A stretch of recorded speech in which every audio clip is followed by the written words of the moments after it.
They call him Johnny Rock and Roll. They call him Johnny Rock and Roll.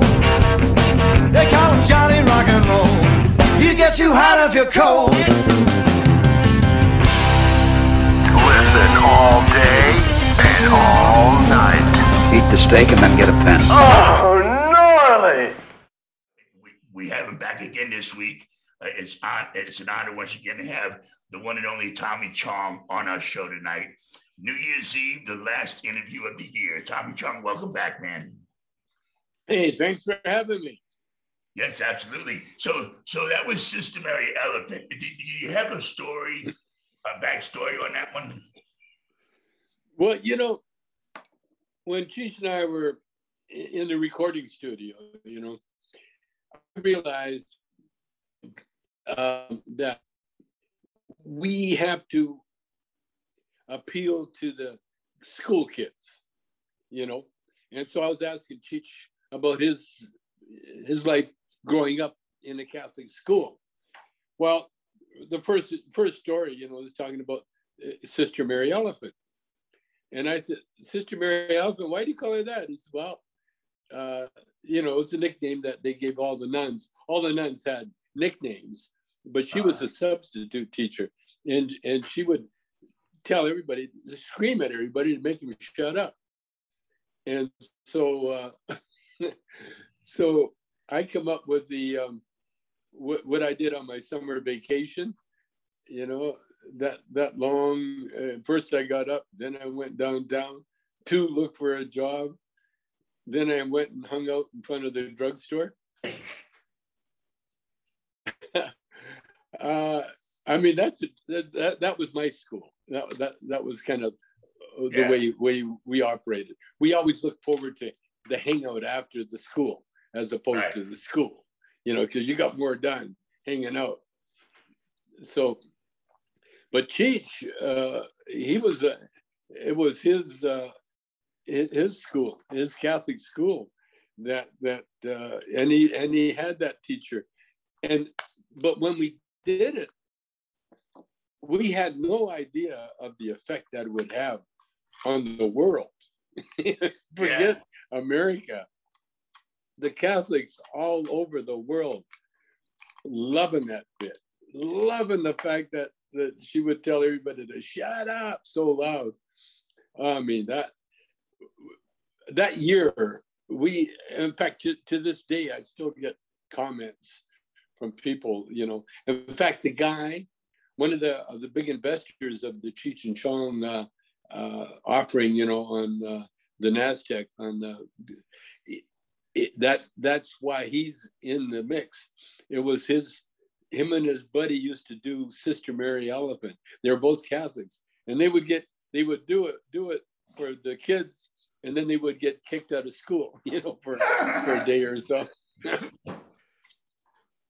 Yeah, you know, I remember when that came out, and it was the same thing with just like with Dave's Not Here. You heard it over and over again, and you know that class, shut up. Thank you. Everybody did that. You know, you just heard people doing it. You know, and we did it in class, which was hilarious. The teachers didn't make it too much, you know. But Carol Burnett did it on her show. You know, she was doing the show, and she did the whole shut up. She was perfect. She loved us. I knew her daughter. Her daughter lived up by my ex-wife, and so they were neighbors. They were real close, and so we would hear, you know, Carol Burnett's, you know, how much she loved Cheech and Chong. Well, everybody loved Cheech and Chong. Oh yeah, without a doubt. Yeah. I had the honor of meeting Carol Burnett twice. Once in the first time when I was in the military and I was stationed in Hawaii, and Jim Neighbors let me get up and do 5 minutes of comedy. And Carol Burnett, nice. It was, you know, it was like, what an honor. And Carol Burnett was in the audience, and she told me that I had a lot of potential. So, nice. Yeah, coming from Carol Burnett, you know, I'll take that potential. And I was only I was only 17 years old. So, and then I was in LA last year, and I was walking down the street, and I saw the marquee, Burnett. I said, "Oh my God, we got to go." And you know how she takes the questions. And I was waving my hand, and she called on me. I told her, I met you. I said, I met you in 1981, and I did stand up at Jim Neighbors' club, and you told me I had a lot of potential. Do you remember that? And she goes, I do. I'm like, yeah, sure you do. You know, entertainers will always say that. Yeah, of course I remember you. Sure you do. But, so I want to ask you about that 70s show again. Now, did you have to audition for that role, or did they handpick you? Because it seems like that role was catered, created specifically for you. It was. So. They told me that. Yeah, they told me that. They said that no, there was no audition or anything. It was a matter of, do you want to do it? Yeah. And I said, yeah. And that's all I had to do. And and I did it. That was it. You sure did. And but I got an offer at the same time that I could have joined Cheech at Nash Bridges, because I got an offer from the Nash Bridges people.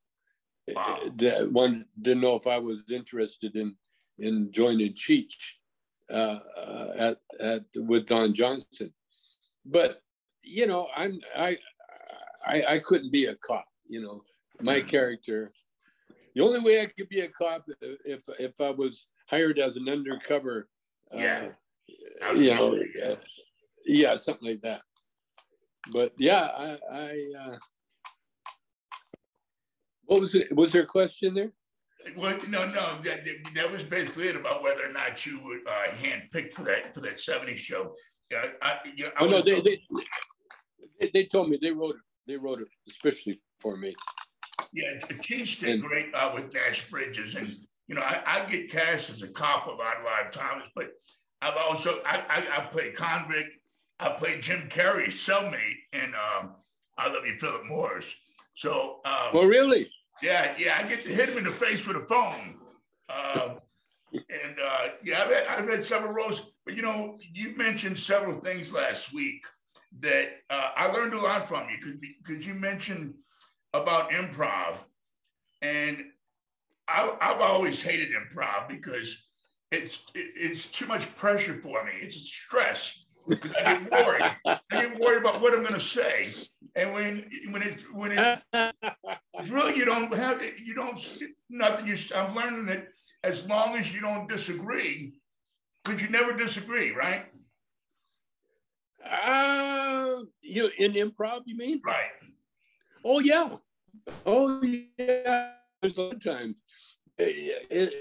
What it is, it's an improv. What Dave's not here really was an acting exercise that Meisner used in his technique. Acting is a craft, and you may be natural at it, and a lot of people are, but it's always that take two that screws everybody up. That was great. Okay, let's do it again. And with improv, you don't really have that luxury of doing it again. And so you have to go on. Well, let's just go on. There's a difference, you see. Right. And so what I found is that you have to learn how to exist in both worlds. The improvisational world, which is really good for stand-up comedians, although they basically write everything and they plan everything out, the ones that know what they're doing. Right. But the ones that, like Jonathan Winters or Robin Williams, those guys, they could take any riff and run with it, and milk it to death. They got so many sides to that story, which is true. And the thing is, you can't really, you have to be one or the other. I feel, because when you're acting with a script, you your job, it really is to try to figure out what the writer wants, you know, because the writer is the one that knows what he's reaching for, you know, for the most part. But improvisational, it's like being able to, you know, take anything and turn it into comedy, basically. Yeah. And all, if not some, but if not all, improv is actually written. You know, it looks improvisational, but it's just a technique. They especially the experienced ones. There's only so many reactions that you can have to a certain situation. There's only so many situations, you know. But that's why the I Ching, which is a book of changes that the Chinese wrote, King Wen that wrote it, he figured a way to categorize the human experience, because we are creatures of habits. We repeat same habits over and over again. And what King Wen did with the I Ching, he devised a way to with the numbers, you know, like flipping a coin, heads or tails. He devised a way to categorize your experiences to the point where he can now tell what you're aiming for, what you're heading toward in a life experience. So acting, when you're acting out a script, there are some writers, you know, they spent most of their life writing this one particular piece of work, you know, and for an actor to come in and say, you know, I think I'll play it this way instead, you know. How about, you know, that's what Aykroyd and Belushi did in one of Spielberg's movies. They were cast, but they didn't like the way they're cast. So why don't we switch? I'll play your part, you play my part. You know? And they were doing that more or less out of, I guess, out of conceit that they were so popular at that time that they could get whatever they wanted. And the truth is, the movie bombed. It was, I forget, it was one of, I think, Spielberg's only comedy and only bomb. Except apparently the West Side Story is not doing too good. So there is a big difference, and people, the experienced actors, you know, the Anthony Hopkins, you know, those kind of guys that know acting up the yin yang. I mean, they've done it all. It's a craft. It's like heart surgery or brain surgery. You got to know where the nerves are. You got to know where the blood vessels are. You got to know all these things. And then you got to, when you get through that minefield, you got to come up with something that's so explosive that people are going to forget where they're at, and because they're inside your world, you see. And so you can't take any acting process lightly or dismissively. You know, oh, they're only doing improv. Oh, it's probably his true story. No matter what it is, when someone is performing, it's an artist. They're an artist. They're creating art for you in front of you with nothing else but just themselves. And so if you know what goes into the craft, then you can have a lot of respect, and not only a lot of respect, but you can enjoy everything. You know, it kills me when people said, how'd you like it? I hated it. Okay. In other words, you didn't learn anything from it, you know? Because with me, if I can't help but look at movies or acts supposed to be terrible. I want to see that. I want to see people at their worst, you know, and because there's a certain way people act, you know, when they're under that kind of pressure or kind of scrutiny. And like I'm a great student of the human being. I study people. No matter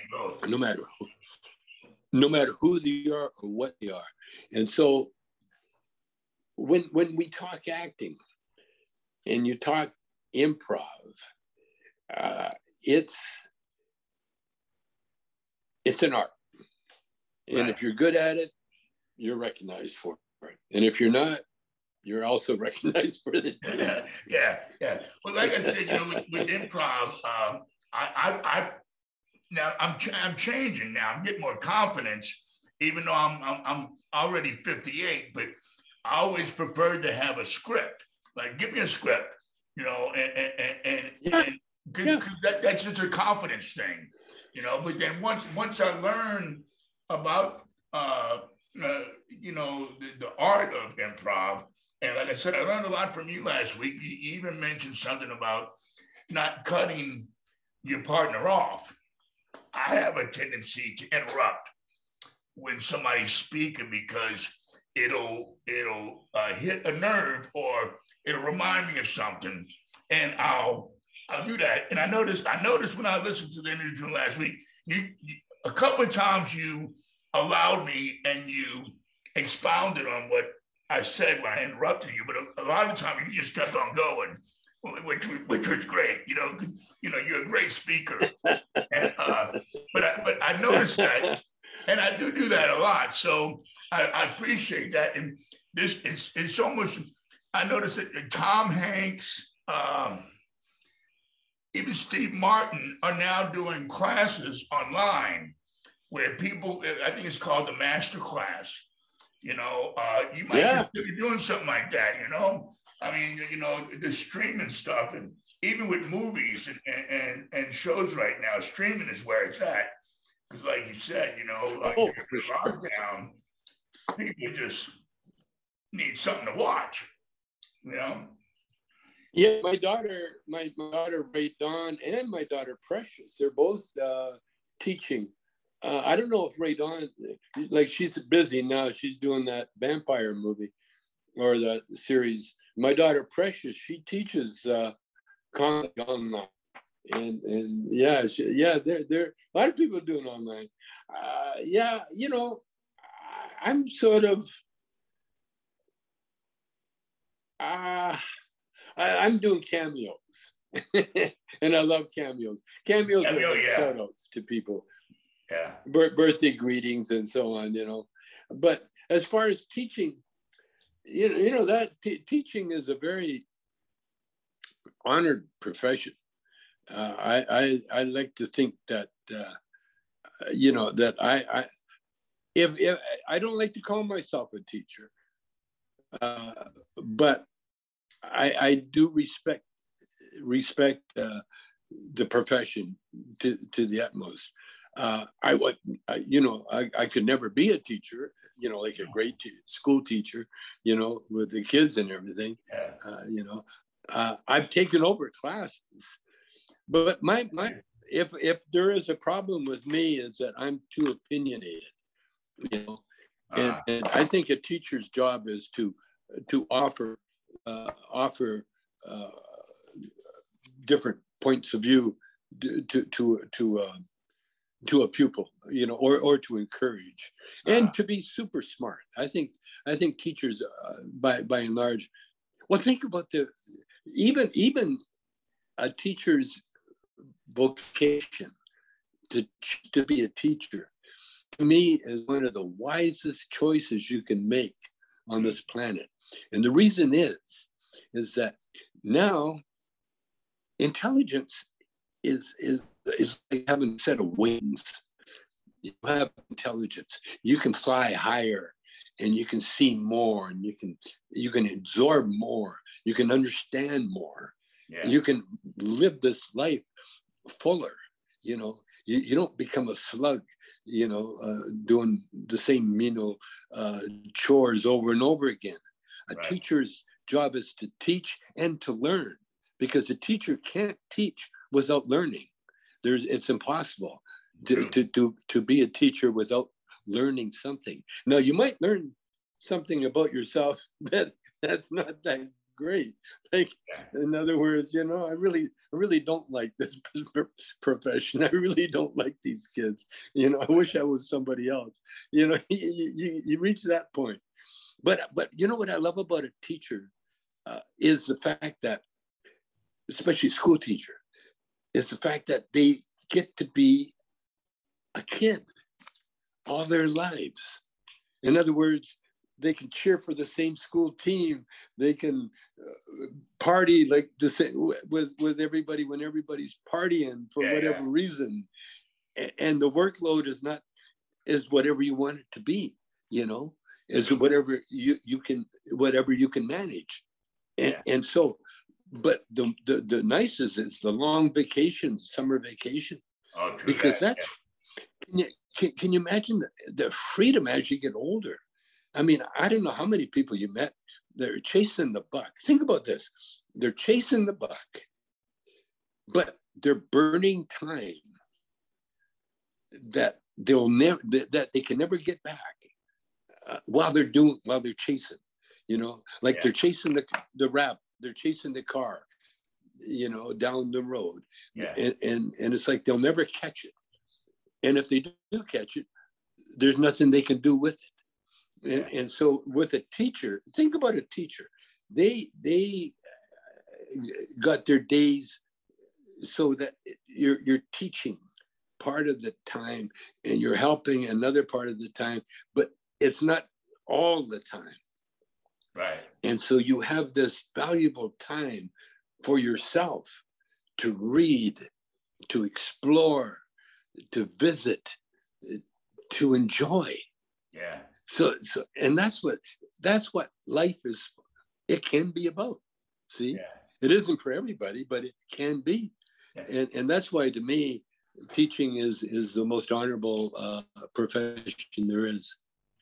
Yeah. Also, I think that you with teachers, because you have different students every year, you also get to see them grow up, and then you get to see what they become, and if they make something of themselves, you'll have a certain level of pride because you helped them along. I wanted to tell you that my teachers, and we're talking about all of my teachers, when I was in 9th grade, they made a deal with me.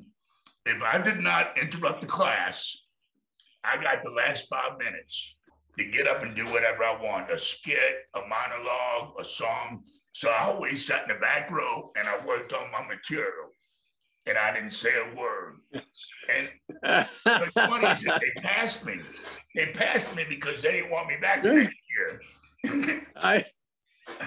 So they really didn't do me a favor, but I got street smarts.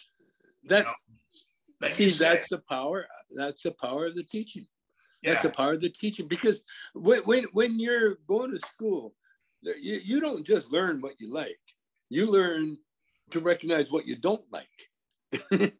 You know, and it may be young or whatever, but there's certain things about yourself, because that's all you're doing, really. When you're going to school, you're trying to improve yourself one way or the other.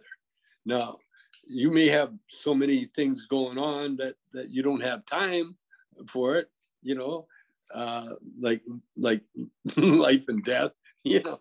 But if you have that ability, now I've got friends, you know, that we work with now. In fact, does the TikTok thing.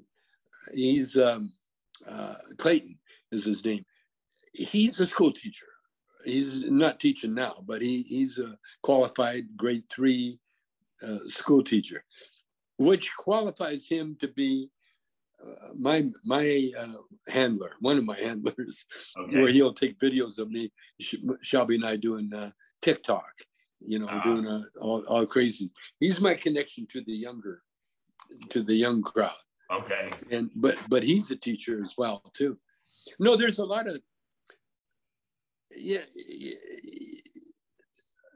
the sad fact, or the cold hard fact, is that most of us living right now, we're not living up to our potentials.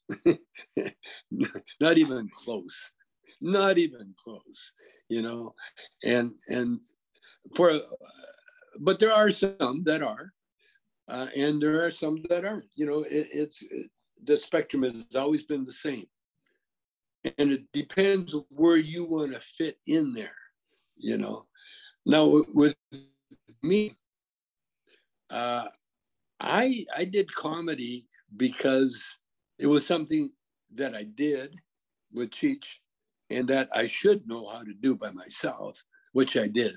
I finally learned. And then when I made my wife my partner, like, wow, I'm the king. I conquered it all. You know? Turning your wife into a comedian. Yeah. That's a big Oscar for that. They should get a special Oscar for that one. That thing. Right. Because like I tried to turn Cheech's wife into an actress, and she called herself an actress. And she was okay, you know, class and that. But when it came down to nitty gritty, she was really, it wasn't what she wanted to do. And she's an artist now, like a full-on fine artist, you know, with works in major museums and that. There are some certain people that they're natural actors, and then there's certain people that they can act, but they shouldn't act. You know, it's not their personality. It's not their role in life, you know. Yeah. Well, you know, I tell people quite often when they ask me how did I get into acting or how can I be an actor? You know, I think that in one way we're all actors because we act differently. You act differently when you go to a job interview. You act differently when the cops pull up behind you or on side of you. You act differently when you first meet somebody. You're always acting. And I used to tell a joke about but this is true. My mom would tell me, go to your room till you learn how to act right. And I'd come back out, to be or not to be, you know, and she'd send me back in there. But, you know, I finally learned that with acting, there's, you know, like theater is so much different than film, you know, it's so much different. But, you know, if you're going to be a professional actor, you have to learn the lingo, the blocking, all of that stuff. So there's some professionalism to it, you know. But, you know, I wanted you to know that when I first, because you mentioned about comedy, and there's a big difference between dramatic acting and comedic acting. I don't need to tell you that. But the first time I ever stepped on stage, I was 8 years old and I was in a mental hospital. So there was a lot of things going on in my childhood. If you're 8 years old in a mental hospital, something's going on. But so you were there as a customer? I mean, as a patient? Yeah, I spent 9 months. Well, that explains everything.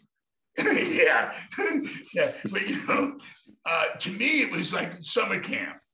You know, I was safe. You know, everything was clean.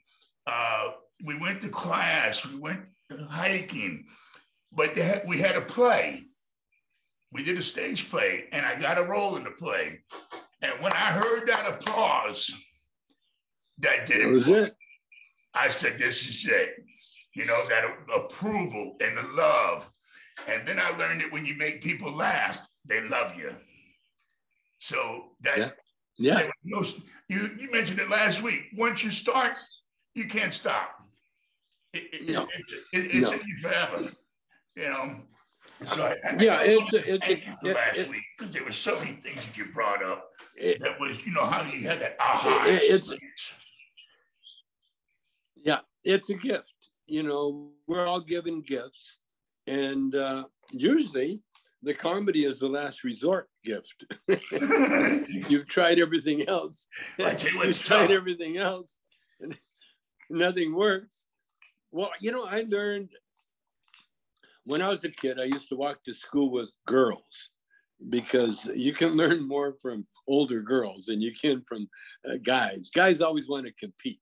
They always want to show how tough they are, how fast they are, how they can catch a ball, all that. Girls, they just want somebody to listen to them and not talk.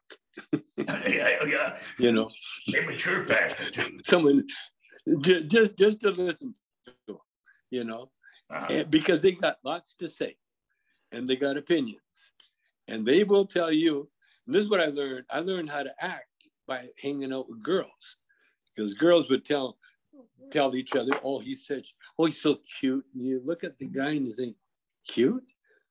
and because he was mysterious, or it wasn't about that he was the best athlete or he was the smartest guy or the best looking, not even the best looking guy.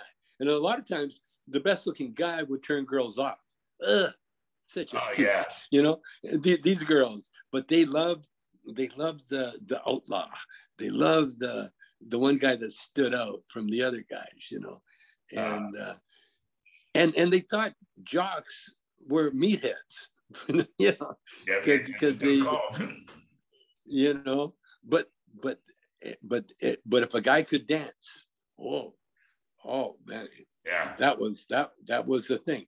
So as a kid, I learned I wanted to be liked by girls, and so first thing I started doing, going to dances, learning how to do that jive, and you know, studying, and then hanging out with the good dancers.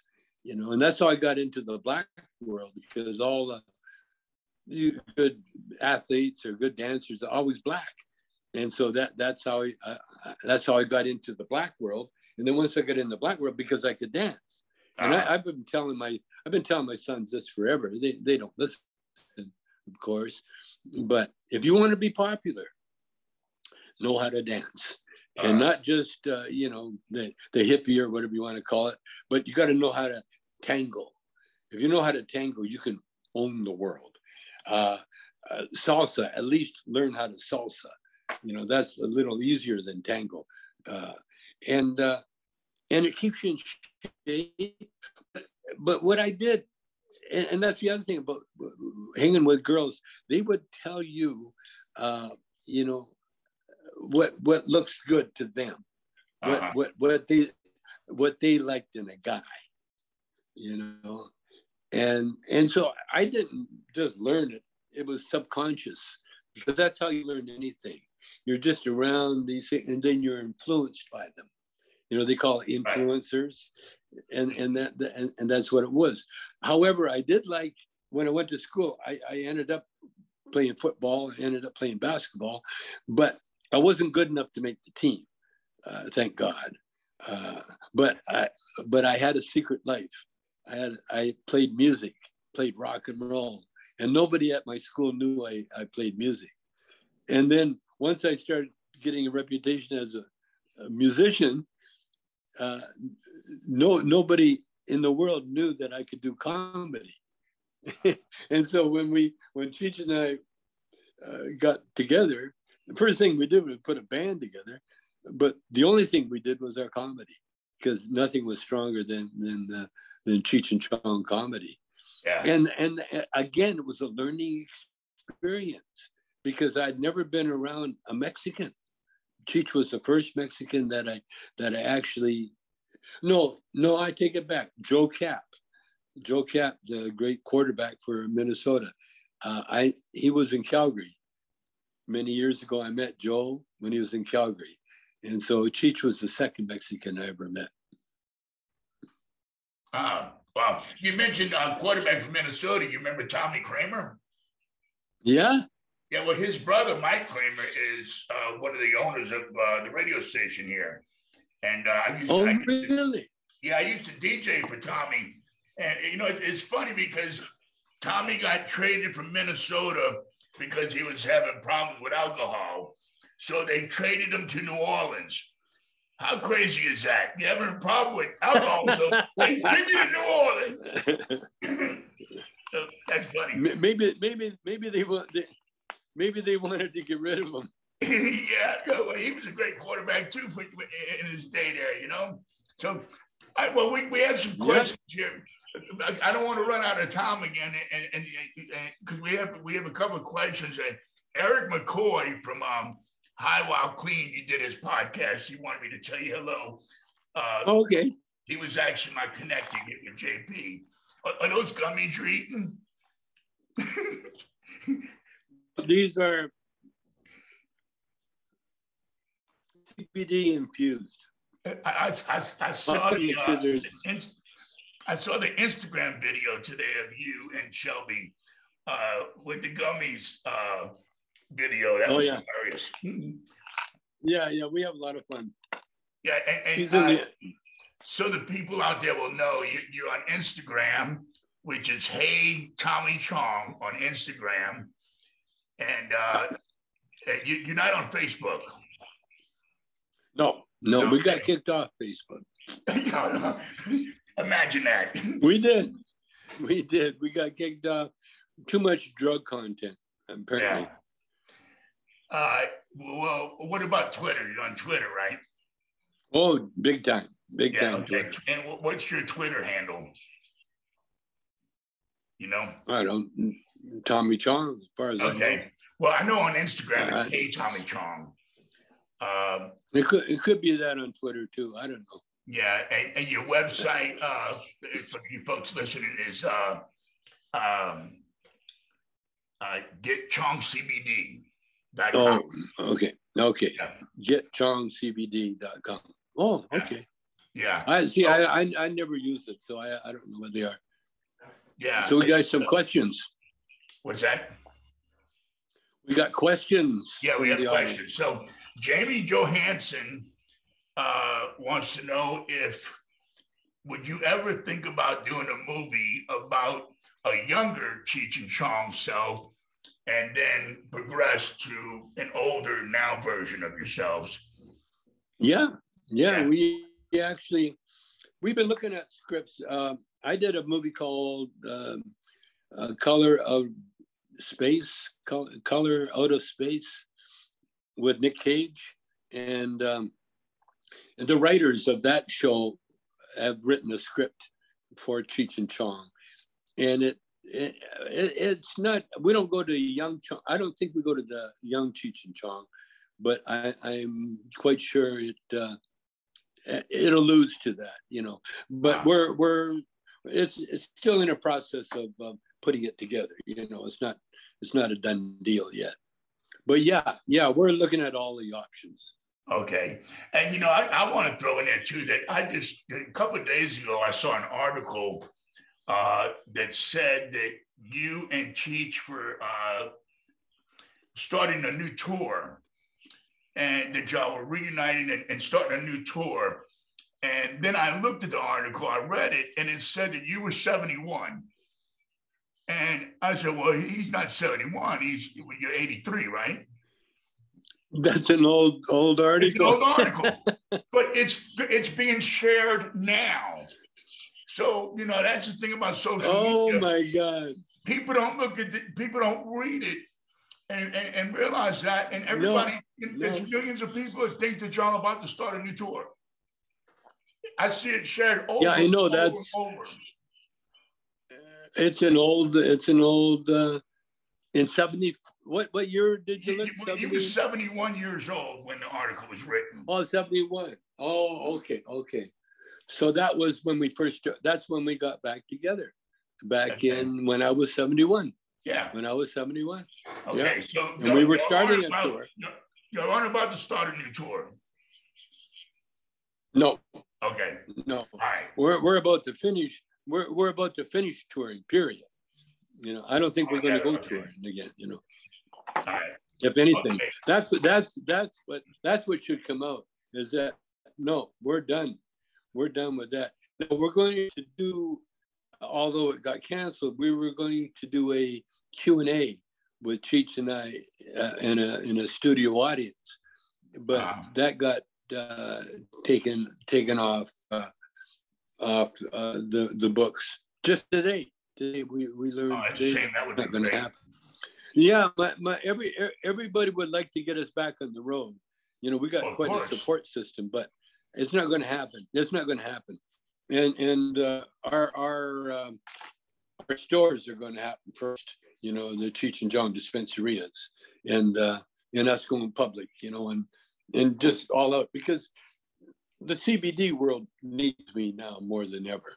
You know, yeah. I've been healing the planet with the CBDs, and if it keeps up, you know, I'm going to be able to take credit for the whole world on CBD.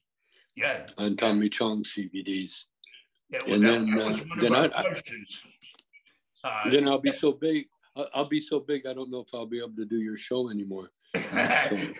I'll be working for you, and you'll be the richest man in the world. Yeah. Everybody will be working for me. Yeah. Well, yeah. Beverly Brooks. That was one of her questions. She wanted to know if you ever thought you'd live to see cannabis legalized. Well, the truth is no, but in a way, it's always been legal for me. I've known right from the get-go that because I'm a student of, I'm a bodybuilder, and I'm a student of what you should put in your body. Mm-hmm. And all the science says that it's not only good for you, it's not only not bad for you, but it is good for you. You know, it kept me from cancer for many years. It wasn't until I quit doing it for that 3 years that I contacted prostate cancer. But as soon as I got working on that, you know, I got rid of it, you know, with operations and everything else, but no chemo other than some pills. But I did CBD shots, injections. Okay. So, yeah, well, so that's where I'm at now. Jennifer Moyers, that was one of her questions. She wanted to know about cannabis and healing cancer, and are they making progress against the chemo industry? So let's go ahead and talk about when you got the cancer in 2012 and how CBD healed you and saved you. Well, I got the cancer I found out I had cancer, prostate, in 2005. Okay. When I got out of jail. Well, I don't know, is that far back? Because I was having problems, you know, just in general, you know, there was something wrong. I found out it was prostate. And the general consensus was that it's slow acting, don't bother with it, blah, blah, blah, you know.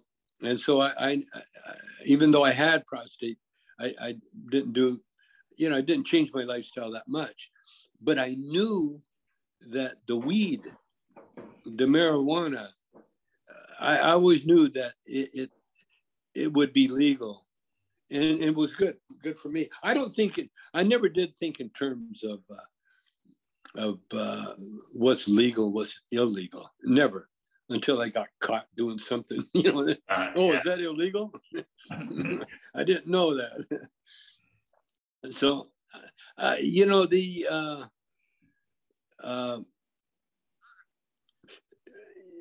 weed isn't totally legal yet. We still got work to do. So we can't relax yet, but it's going to be before I leave this planet. It's going to be. We're going to be able to get our credit cards and use them. Let's put it that way. Okay. Now, what's the difference between THC and CBD? Is CBD just what is that? Because I know there's THC and CBD oil, or well, basically. CBD is from the male plant. The THC is from the female plant. See, the female plant's the female plant will get you high, like females tend to do. You know? The females make you feel really good. Makes sense. And that's their job. And the THC does the same thing. The THC gives you those thoughts, you know, and makes music better. like a female, makes everything better. Okay. Right. CBD, on the other hand, from the hemp plant or the male plant. And again, it has properties that only male hemp plants have for curing, for fighting, because we have receptors in our brain that will process CBD and THC. See, and we're not the only creatures. The animals, horses for sure, they all have the same kind of processing thing, because horses love to get high. All animals love to get high. If they find a marijuana crop, boy, when you're growing wild, you got to watch out for the deer. The deer love to munch. They love to munch, love to get high. So yeah, I think that answered the question. Yeah, even cats with their little catnip, you know. They love it too. Yeah. All right, let's see. John LeBlanc, that's a Louisiana name. John LeBlanc wants to know, have you ever smoked a joint with that big rolling paper and the big bamboo record? Many joints. Yes, we had to do it. We did it out of promoting the album. Cheech and I used to do radio promotions, and one of it, we rolled a big joint out of it, and then we donated the rest to the hippies. The poor hippies. Hard to finish it. Let's see. Yeah. And then Steve Schitzkar said that he got dragged down to a club in Vancouver during the early 70s, and wants to know if you were the MC. And he doesn't mention the name of the club, but judging from what you mentioned last week. Well, you said drugged down, so that sounds like it would be my club, because I was in a basement. We had a basement club, so I imagine that's a club. And I probably wasn't the MC, because I never did any MC work. I was a guitar player with the band. Every once in a while, I'd get on the mic to tell people we're going to take a break, or to announce something. But no, I never hardly spoke when I played music. We always had singers and MCs, people that loved the microphones to do that work. I was always worried about my guitar sound. Yeah. Okay. Now I have two questions. How many times, and just a ballpark figure, of course, how many times have you had to turn down a fan that wanted to smoke with you?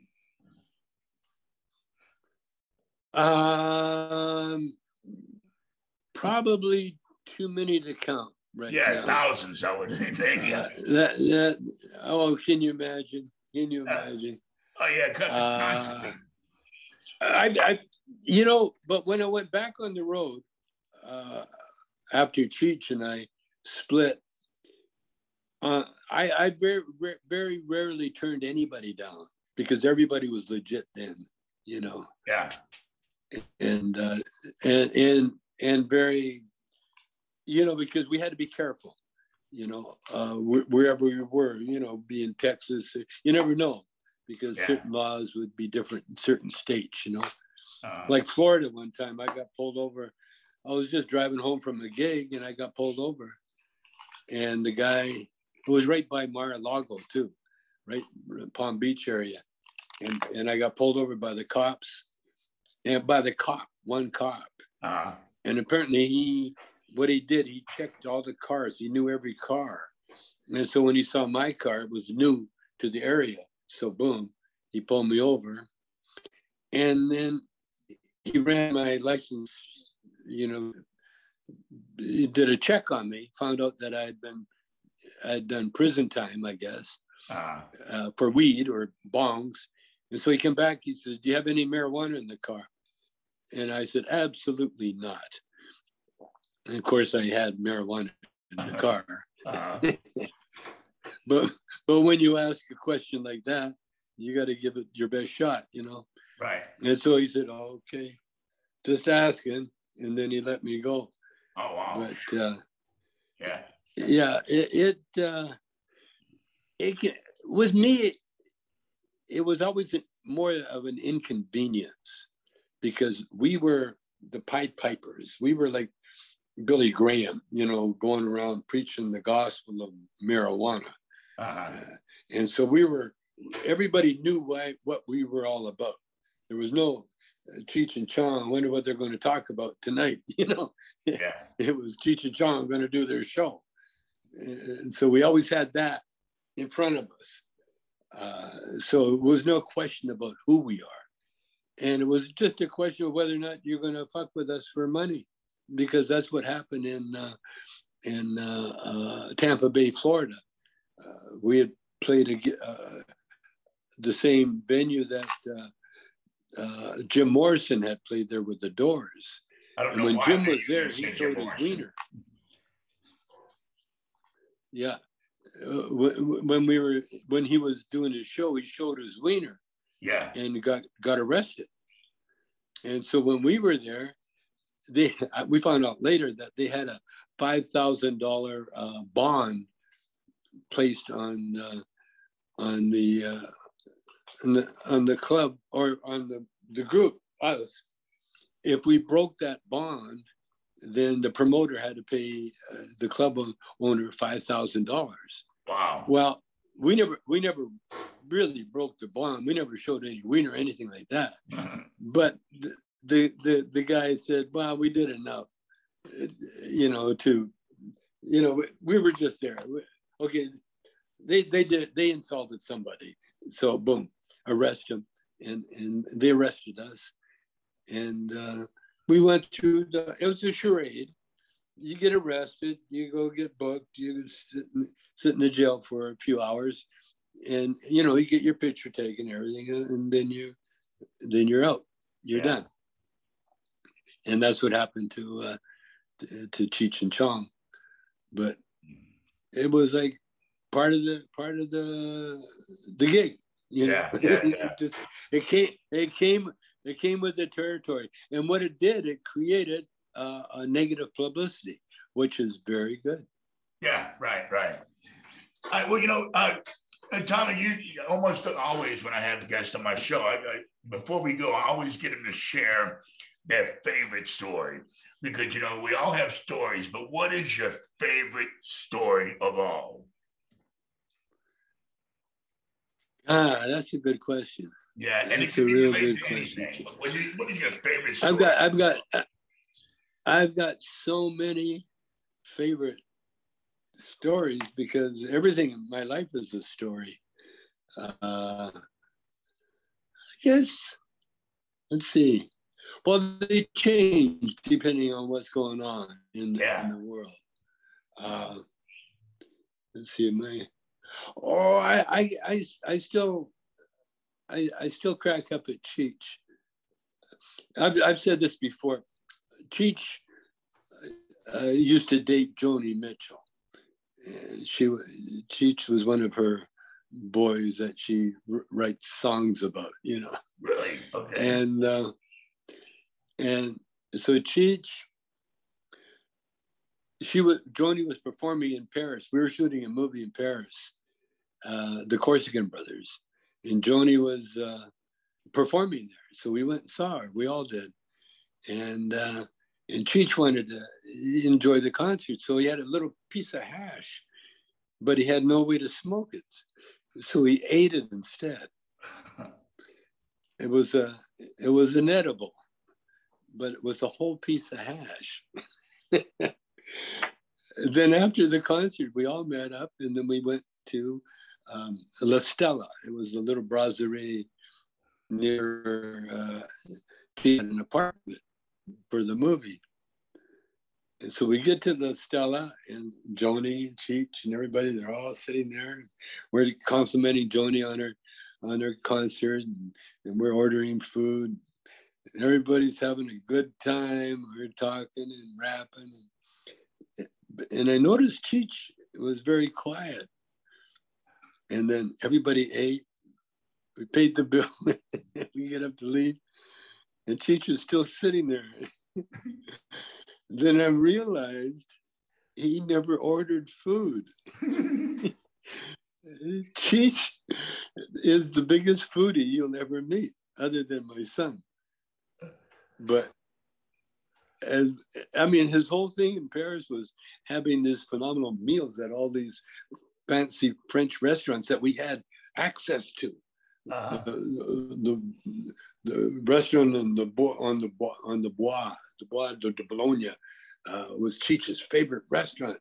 And so everything, all the food in Paris was so great and so wonderful. And you got to try this and try that. And he sat at La Stella and didn't order or eat anything. And to me, that will go down. That should be in the book of records, because that's funny. If he loves food so much, and then there he is, and he didn't mention it after. It was nothing. Yeah, there was no. But I've had a lot of fun. I've had a lot of fun over the years watching. Because Cheech is for real.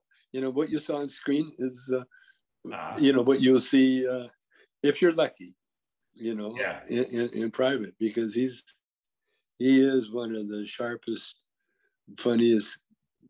Talk about improv, incredible.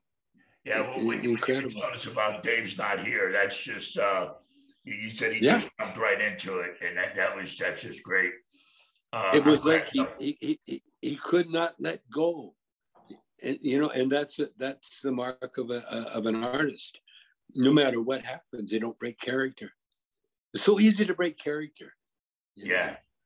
But when you're going for a laugh, and you can hear it, then I think that's what happened too. It was a mixture of.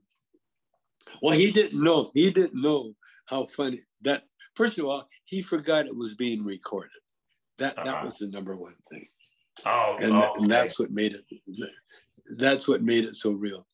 Yeah. But anyway, here we are. Yeah. Right. Any more questions?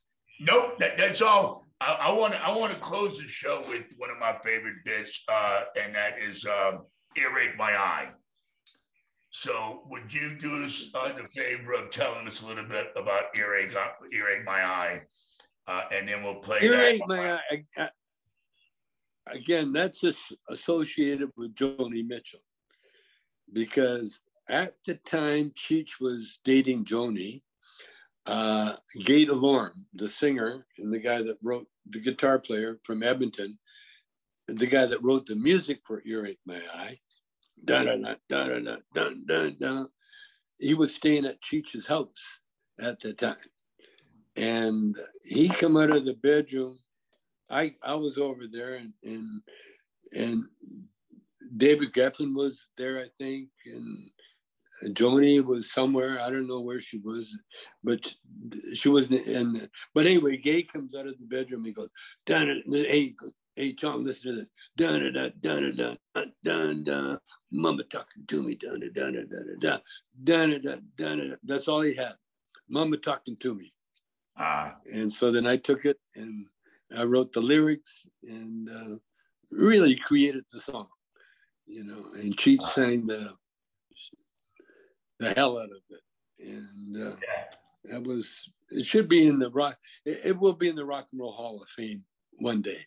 Because it was shattering, minding.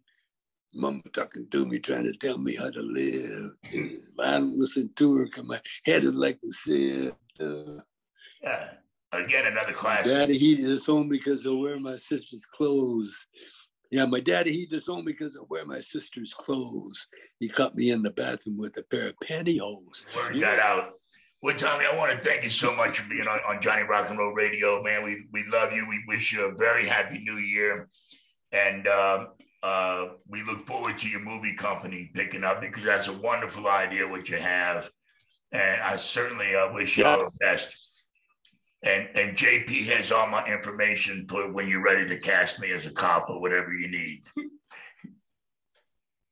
Oh, okay. All right, in that case, either one. The mental home, I think. I like that. I could be. I want to hear that story. I could be a patient or an orderly. See, One Flew Over the Cuckoo's Nest. That's a remake. That's a remake. Yeah. And there's Oscars waiting on that remake too. Right. Okay, bro. We'll see you next time. Rock and roll, Tommy. Bye-bye.